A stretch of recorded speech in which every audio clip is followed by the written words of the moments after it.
अस्सलाम वालेकुम नाजरीन। ये शाह साहब ने जो अगला मौजू दिया है, ये दिया है टीबी का मौजू। टीबी दिक, एक दिक होती है, एक सिल होती है। सिल कब बनती है और टीबी कब, इब्तदा इसकी क्या है, इंतहा इसकी क्या है।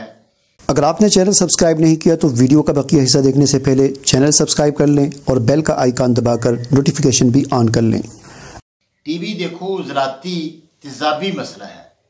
साबर रहमतुल्लाह अलैह ने जो मशहूरी पकड़ी थी वो इसी इलाज से पकड़ी थी कि मुझे उसने उस वक़्त के जो लोग थे डॉक्टर तो बताया मुझे आप दे दें, मरीज़ दे दें, एक दो मरीज़ आप दे दें, बड़े किसी डॉक्टर को एक दो मरीज़ मुझे दे दें।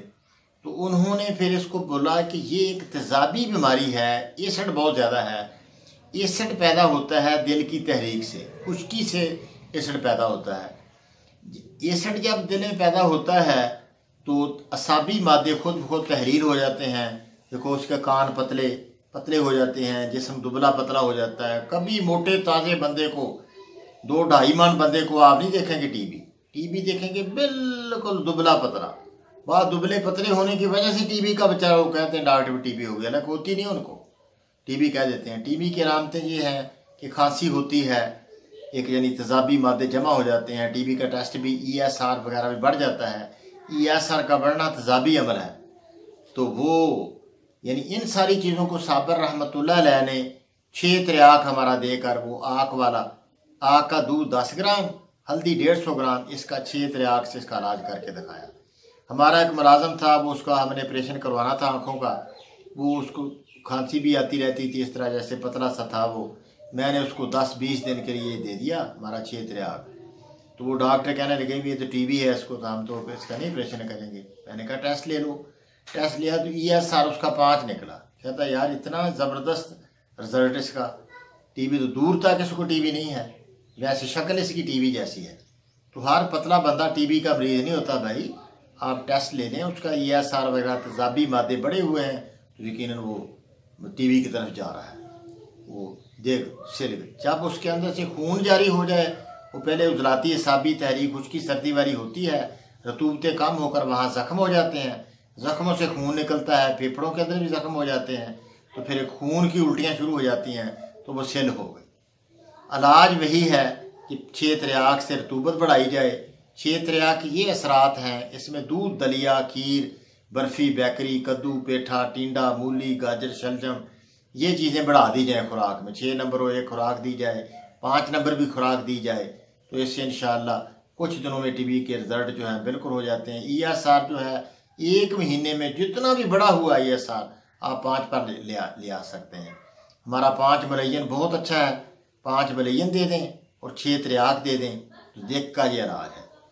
तो उल्टी भी उसकी जब ठीक हो जाएगी। तो बाज़ औक़ात यानी ये जब उल्टी शुरू हो जाए तो फिर आग का दूध उल्टी पैदा करता है, फिर यानी आप ये 5 मलयन दे दें और फिर साथ एक अक्सीर नंबर 1 दे दें, या कोई तरस सर दे दें, कोई थोड़ी बहुत ठंडक दें, उसको आग का दूध ना दें। आग के दूध से उल्टी आ जाएगी तो फिर जगह तो उसका अंदर जख्म तो फट गया है, वो फेफड़े उसके तो वो मारी ना जाए, तो फिर ऐसी फिर ना दें आग का दूध। अक्सीर नंबर 1 क्या है? अक्सीर नंबर 1 का वो हमारे फार्माकोपिया से आप देख लें। अक्सीर नंबर 1 वो अच्छी चीज़ होती है, बहुत ज़्यादा तर सर्द की आला दर्जे की चीज़ है। उसमें कुश्ता होता है, ये कली का कुश्ता, इस तरह की चीज़ें होती हैं। वो वहाँ से आप देख लें फार्माकोपिया से, या हमारी वो ले लें हिकमत इकबाल से ले लें आप फार्माकोपिया से। अक्सीर नंबर 1 दे दें। आग का दूध नहीं देना चाहते आप तो अक्सीर नंबर 1 से भी इलाज हो सकता है। 5 मलयन और 1 अक्सीर मुसलसल देते रहें, या कोई भी 6 मुहर्रक दे दें। मेरा टेलर मास्टर था, उसको मैंने बिल्कुल हल्की सी दवाई दी, उसका ESR 65 हो गया था। डॉक्टरों ने ऐलान कर दिया था कि टीबी इसको हो गई है। तो मैंने उसको 15-20 दिन खिलाया। ये अपना वो उसमें जीरा था, 6 मुहर्रक जीरा था, हल्दी थी और मुलट्ठी थी।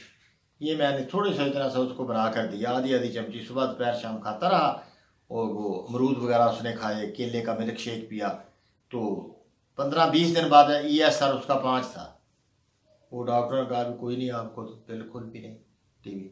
आज तक अल्हम्दुलिल्लाह ठीक है, कुछ भी नहीं। कोई बेचारा पतला होने की वजह से रगड़ा खा गया, कि पतला था तो खांसी भी शुरू हो गई, तो कहते भी ESR भी थोड़ा सा बढ़ गया तो यकीनी टीबी हो गई। तो ये कोई ऐसा टीबी मसला नहीं है। साबर रहमतुल्लाह ने इलाज इसका करके दिखाया। दिक्सिल कोई ऐसी ख़तरनाक बीमारी नहीं है।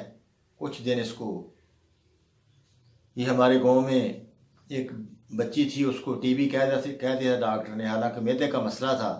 वही बेचारी पतली सी थी, तो मैंने उसको 5 हाज़म दिया। 5 हाज़म गर्म तर चीज़ है। पहले भी आपको बताया कि सोंड, नुशादर, काली मिर्च, मगा, पिपला, मूर, हर चीज़ 10 ग्राम, और पुदीना 20 ग्राम, गंधक, आंवला सार 40 ग्राम, सना रैवत खताई 40 ग्राम, सौंफ 40 ग्राम, मीठा सोडा 40 ग्राम और 80 ग्राम इसमें चीनी डालें। तो ये अब मैंने इतनी सी दवाई उसको बनती, सस्ती बन जाती है, 50 रुपये उससे मैंने लिए। अल्हम्दुलिल्लाह 15-20 दिन खाई, आज तक घोड़े जैसी है, ज़बरदस्त, कुछ भी नहीं, ठीक हो गई। तो वो ये बहुत आसान चीज़ है, कोई मसला ऐसा नहीं है देख को बना देना, इसको टीबी कहना। तो बाज़ बात टीबी नहीं भी होती। टीबी वाला किस तरह हो सकता है कि टीबी वाले की ज़ुबान पर सफ़ेद मोटी तय हो? ये हो नहीं सकता। वो हल्की सफ़ेद होती है, हल्की सफ़ेद। दुबला होना कोई ऐसा अलामत नहीं है कि दुबलेपन से आप थोड़ी सी खांसी से टीबी बना दी जाए, ये अच्छी बात नहीं है। अल्लाह पाक आसानी करे, नबी पाक सल्लल्लाहु अलैहि वसल्लम की सारी उम्मत की हिफाजत करे। अस्सलामु अलैकुम वरहमतुल्लाह।